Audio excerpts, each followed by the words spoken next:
Yeah, tariffs are back and everybody's talking about them. If you're looking for a political take on tariffs, this video is not for you. Today we're gonna analyze them with data, who benefits from them, if any, and how can you be more informed with tariffs floating around. We will start from the basics, the curve of supply and demand, and how tariffs impact that curve. Then we're going to analyze how that model performs with actual data, what has actually happened before when countries have started imposing tariffs with each other. And finally, I will give you my opinion on what I think would happen with the data, the graph, the model, and everything we will going to talk about today. So first things first, what is a tariff? A tariff is like a tax, but instead of being taxed on what you earn, it's taxed on things that are being imported to the United States. Contrary to common belief, the people that pay those taxes, those tariffs, are not the people that are selling the product, but rather the people that are importing the product. So the American importer will pay the tariff that is being imposed to the Mexican producer. Now, why should you care? Well, everything comes down to the most basic, the most important graph in business, economics, and finance, the beautiful supply and demand. So, a quick summary, supply and demand, we have this graph. The y-axis is P for price, the x-axis is Q for quantity being produced or quantity of products being consumed. Yeah, and I read in a book, if you show a graph to a group of people, half of them will stop watching the video or stop reading the book. So for that half that are still here, don't worry. It's not that complicated. It's just the most basic graph that we can find in economics. Now we have what we will call the world price. And as you can see here, it is not the equilibrium price that is where the lines cross with each other. So you have one point here and another point right here. So this would be the quantity that the US will produce, and this will be the quantity that the US will demand. So as you can see, American producers are selling less product because, of course, the world price is much lower than what they would most likely sell. And consumers prefer always lower prices, while producers always prefer higher prices because they will make more money. This space right here, the difference between the quantity demanded and the quantity supplied, is the total imports of the product that is coming into the United States. Okay, but what happens when a president decides to put into tariff? We're going to assume like a 25% tariff. Now you have a new price. And as you can see, the lines are closer to the most optimal. So there will be more production and there will be less imports because, of course, the prices are much higher. And as we said, consumers prefer lower prices. So this rectangle right here, that's what the US will make with the tariffs. So what's the end result with this model? We have seen that with a tariff, first of all, prices increase. That's a no-brainer because if you're increasing the price of an exported product by 25%, yes, more producers in the United States will be able to sell because at that higher price, they are incentivized to produce because they accept that price compared to the world price that was much lower. And of course, why are the differences in wages, differences in quality, in technology, and so forth. So this is the impact of a tariff on paper, on the basic model of supply and demand. Of course, a model is always a simplification of reality, so it doesn't always happen that way. This looks pretty nice, but does it happen in real life? It's not the first time President Trump has imposed tariffs to other countries. Actually, during his first presidency, he imposed a 25% tariff on steel products coming from America's greatest business partners in terms of steel. So, as you can see here, the main business partners were Canada, Mexico, Brazil, South Korea, and Japan. Those were the countries that had this new price increase on their exports. Of course, the one that pays is the American importer and not the exporter. The value of imported steel totaled about $29.4 billion.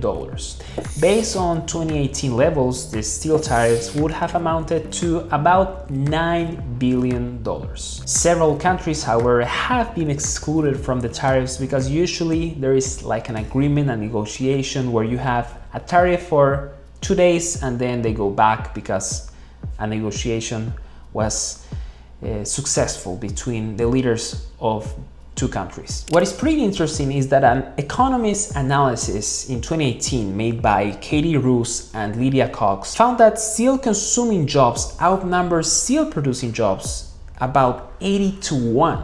So there are more jobs that are created by businesses that buy steel instead of sell steel. And the tariffs are benefiting the other party. So this analysis indicated that there were greater job losses with the tariffs on steel because of that disparity between the producers and the consumers in the US. And also reports from the United States International Trade Commission from Peter Herman found evidence that there is almost a complete pass-through of the tariff into the final price for the consumer. That sounds pretty technical, but what basically means that when a politician tells you that the other country will pay, actually this study has shown that the people that are paying are the consumers. So the price increase will impact the consumers. So in this case, those people that are trying to buy cheap steel from Mexico, Brazil, or South Korea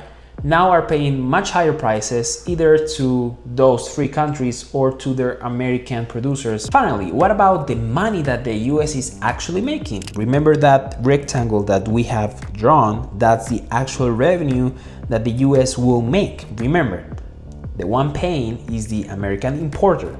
And because of the difference in prices, of course, producers are more incentivized to compete with foreign companies. But that money, with this new measure of a tariff, one might argue, okay, with that money we can invest in education, technology, or healthcare. But how much money are we talking about? Well, if you look at this graph, the tariffs collected by Trump's administration during his first presidency, considering not only steel products, but all the tariffs combined, were $89.1 billion. That's about the same money as the GDP from 100 countries? You could do so many things, but let's compare with what the US spent during that same period, which is about $20 trillion according to the US Treasury. The risk of having inflationary pressures because of the increase of prices. You have the risk of political and economic impacts because countries usually have a retaliatory tariff when you impose a tariff to them, in exchange of increasing about 0.0455% of your government spending capability. I don't know, but that's not a good investment in my opinion. Pretty interesting stuff, right? So now what? We understand the model. We have seen a data-driven example of tariffs that took place in 2018. We are in 2025 with a new set of tariffs. We don't know if these tariffs will be used as a political tool to negotiate with other countries like Mexico or Canada in order to, I don't know, decrease immigration or decrease the amount of illicit products coming into the United States. And that might actually be true because we have seen that the tariffs have been paused for the moment.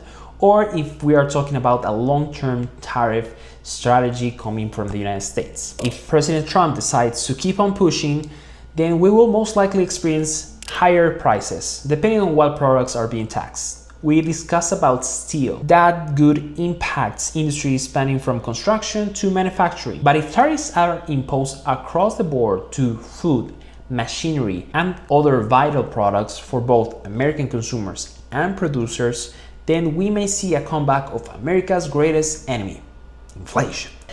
For real though, tariffs may sound like a good idea when you argue about protecting your local industry and your own producers, thus saving jobs.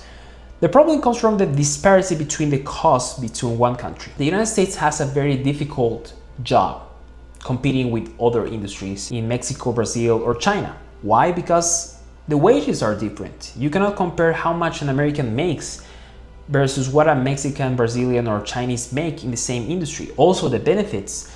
Some countries may have higher benefits, higher social security compared to other countries, and also the quality of the product. And there are so many variables that you have to consider that if you want to truly compete, you cannot only think that you can just increase the price and everything will be solved.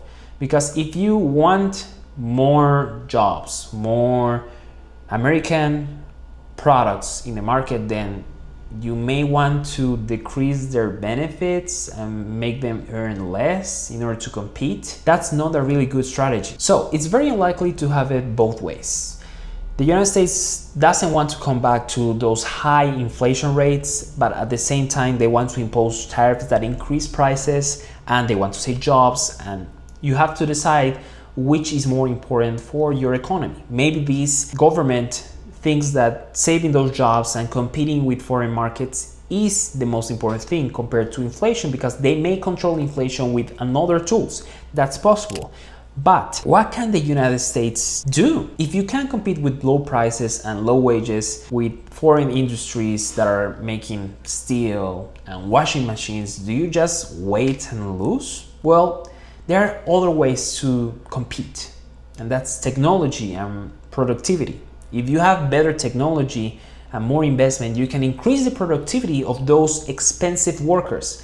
But those expensive workers are producing 10 times or 20 times more than the cheap, non-productive worker from another country. That's the easiest and most direct approach for a country like the United States to compete with China, Brazil, Europe, or Africa. But not only that, there are a lot of economic models, some good and some bad, that suggest that you should focus on what you are the best at. What's your competitive and comparative advantage? You shouldn't compete in all industries. Not even the United States with all its might and power. They shouldn't compete in all industries because there are other countries that are simply better prepared to produce something because of their unique situation. But what does the United States excel at?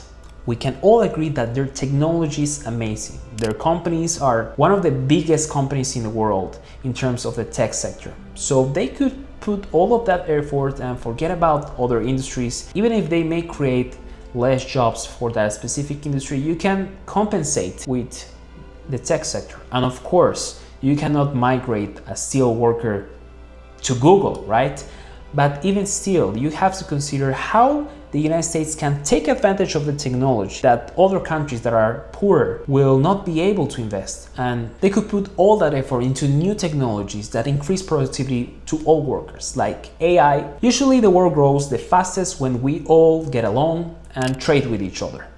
I hope you enjoyed this analysis on tariffs. And remember to use a short version of this analysis to think about what's happening around you and come up with your own data-driven opinion of the world. Have an amazing week. See you in the next one. Ciao, ciao.